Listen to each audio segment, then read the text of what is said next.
Je suis à Rocamadour, vous reconnaissez la Gariotte, avec Chantal Antunes qui était au salon du livre de Montcuq en Quercy-Blanc. Bonjour Chantal.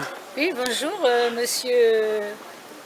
Monsieur, non, il n'y a pas besoin du monsieur. Ah oui, il n'y a pas besoin de monsieur. Il n'y a pas besoin du monsieur, donc d'accord. Stéphane, Montcuq TV. Bonjour Stéphane. Donc vous avez en main un livre, on va le regarder tout de suite. Expliquez-moi. Alors c'est un livre, Comment chemin la Non, d'abord on commence par le titre. Et voilà, c'est ce que je dis, c'est un livre dont le titre est Comment chemin la voie à Ploumontaine.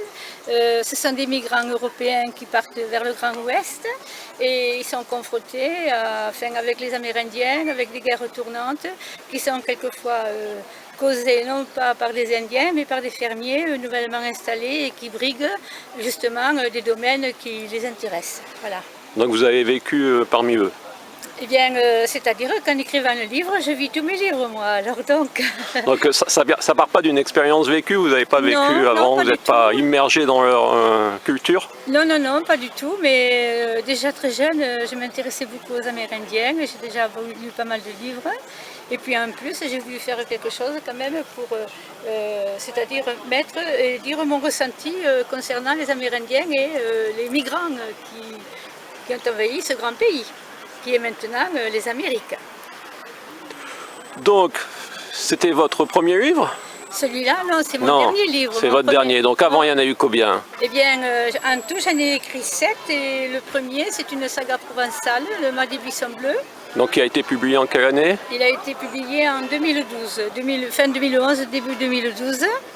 Et c'est une saga provençale, une histoire de monsieur et madame tout le monde. Il y en a beaucoup qui se reconnaissent dedans parce que bon, c'est une saga familiale, voilà. Donc ça fait une dizaine d'années que vous versez dans la littérature? Ben, j'ai commencé en 2000, mais j'ai commencé à faire éditer mes livres en 2011. Donc une vingtaine d'années que vous écrivez? Oui, une vingtaine d'années, oui. Ou alors vous écriviez déjà avant? Ben, c'est-à-dire, je gribouillais, comme tout un chacun, je pense, parce que lorsqu'on a quand même un travail, on ne peut pas passer son temps à écrire et aussi à donner son temps dans un travail qui est aussi prenant, parce qu'autrement, un c'est pas tiré vers l'autre, quoi. Donc vous regrettez de ne pas avoir consacré votre vie à la littérature? Pas du tout. Pas du tout, parce que j'avais d'autres violons d'encre, par exemple. Je faisais également de la peinture. Alors donc, finalement, non. Donc maintenant, entre l'écriture et la peinture, vous avez plongé dans la littérature, c'est ce qui vous correspond le mieux? Dans la littérature, c'est pour cela que le 8e, pour sortir un petit peu des livres historiques, romancés, tout ce qui suit, tout ce qui va avec, je fais un livre illustré, avec justement une histoire également, sur les légendes du terroir. Voilà. Donc vous participez à beaucoup de salons du livre? Non, pas tellement. J'en ai fait à peu près une dizaine cette année. Une dizaine par an, c'est déjà bien. Oui, c'est déjà pas mal, oui, mais avant j'en faisais beaucoup plus et finalement j'ai levé un peu le pied. Donc vous vivez loin de Rocamadour? J'habite au nord-est de Toulouse, c'est-à-dire que le village où je réside se trouve entre Montauban et Toulouse. C'est à côté de Villemur-sur-Tarn, dans les coteaux. Donc vous faites quand même de grands voyages pour rencontrer des lectrices et des lecteurs? C'est-à-dire que oui, parce que normalement, je suis suivie par mon fan club, que dès qu'ils savent où je me rends, lorsqu'ils peuvent le faire, ils se rendent au salon. Donc vous avez un fan club, on le trouve sur Internet? Oui, j'ai un fan club, justement, oui, qui s'agrandit parce qu'ils attendent toujours mon dernier livre, ayant déjà toute la collection que j'ai écrite jusqu'à présent. Donc vous avez un site internet où les gens peuvent vous retrouver, ou Facebook, ou des choses comme ça? J'ai Facebook et puis le site C'est à lire, dont il y en a qui le consultent, mais il faut le connaître, c'est sûr.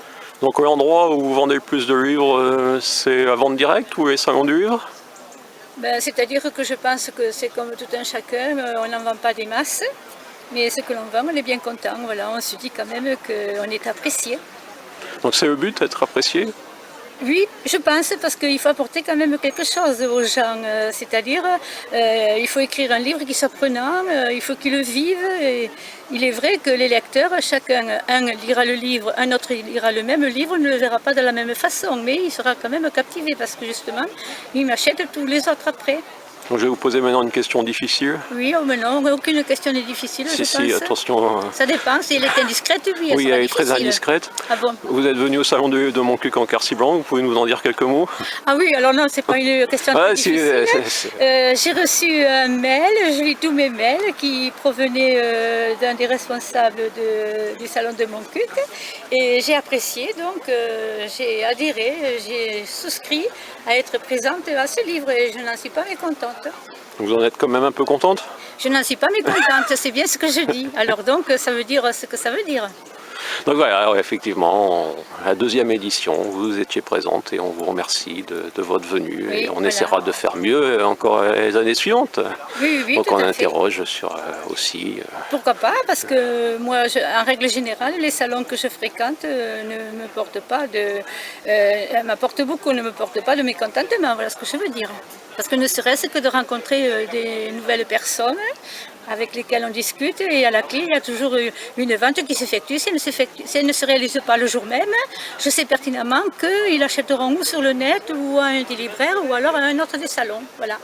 Donc voilà, une forme de continuité du salon du livre de Montcuq en Quercy-Blanc avec Montcuq TV. Donc vous vendez aussi en librairie? Vous avez un réseau de distribution? Oui, j'ai 2 distributeurs seulement parce que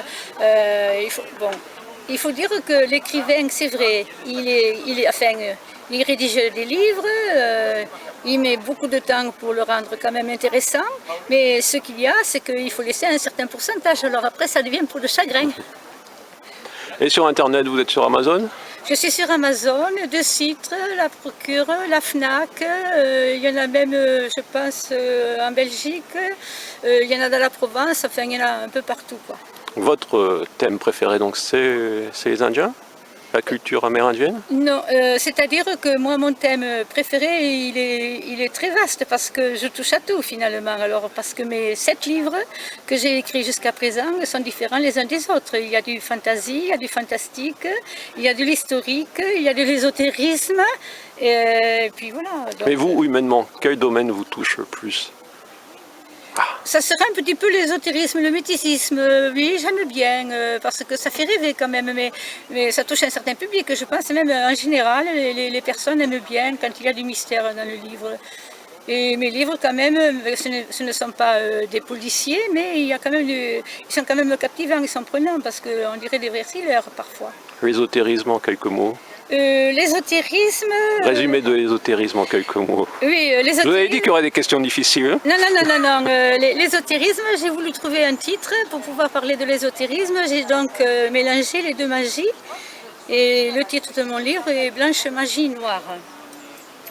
Alors donc, je développe dans ce livre qu'il y a quand même des similitudes entre ces 2 magies.